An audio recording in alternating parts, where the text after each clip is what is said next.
So we're recording now. So starting with 10.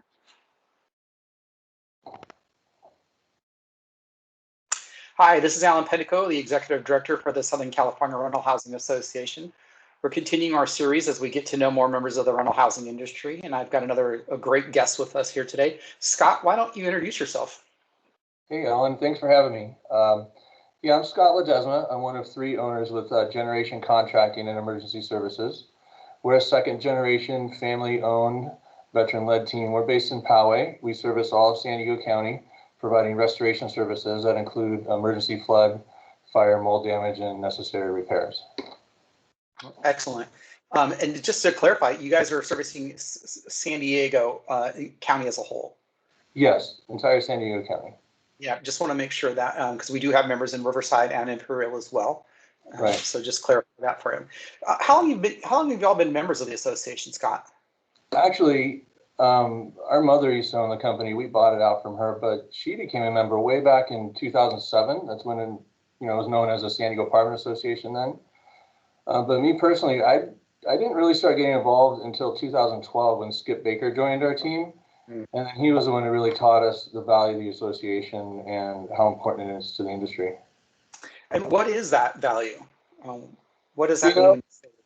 It allows us to grow our business, and it also lets us build long-lasting relationships with clients, who can depend on us as trusted advisors to do the right thing.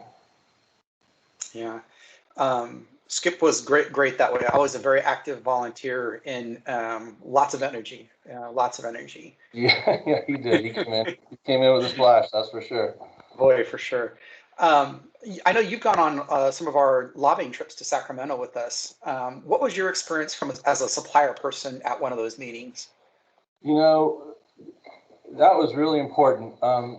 It allowed us, for suppliers, it just shows that we're willing to understand the industry and we're able to support it at a different level. It's just a higher level of service we can provide to the industry.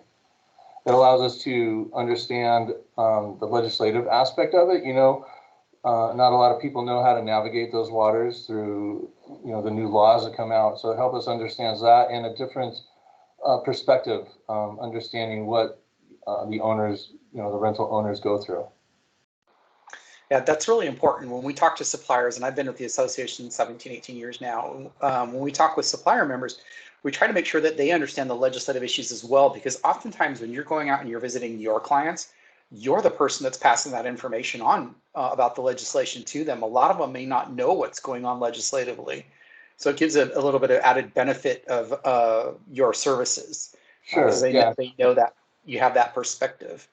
Right, and having the knowledge, some people get surprised that, that we understand that stuff. So it just helps us better that relationship. Yeah, most definitely. What do you wish more people knew about our industry and the association?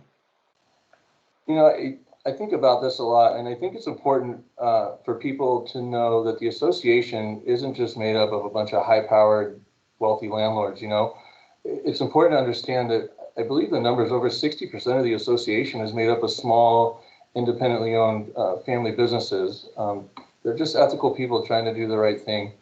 And then for the suppliers, we're also small family businesses, so our goal is just to become trusted advisors for the association. Yeah, and I appreciate that because that's a very good point. And those numbers are true in California, not just our region here in Southern California, but the entire state. About 68% of the rental housing owners are independent owners, small business owners, if you will.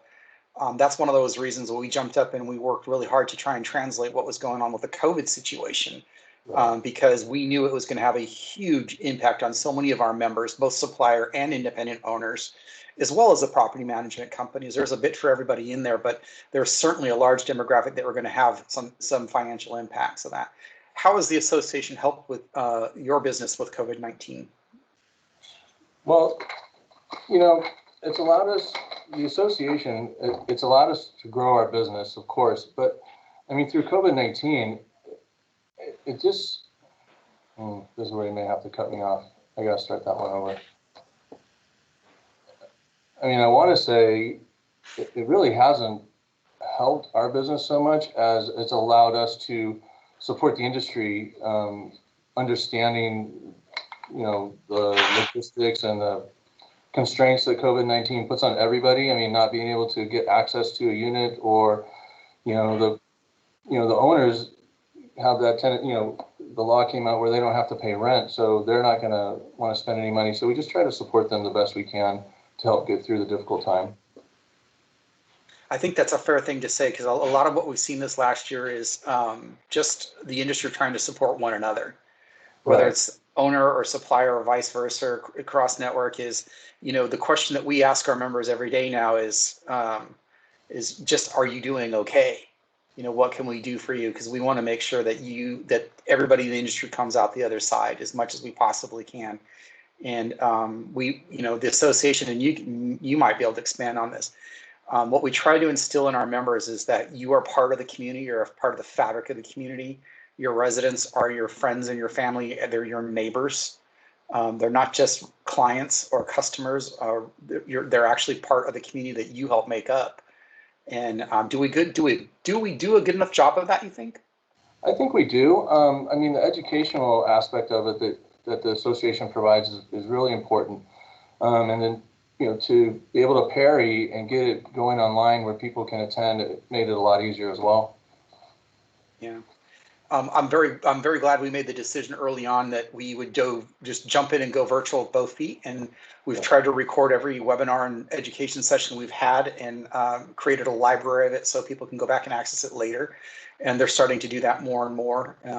We try to really put the resources where we could.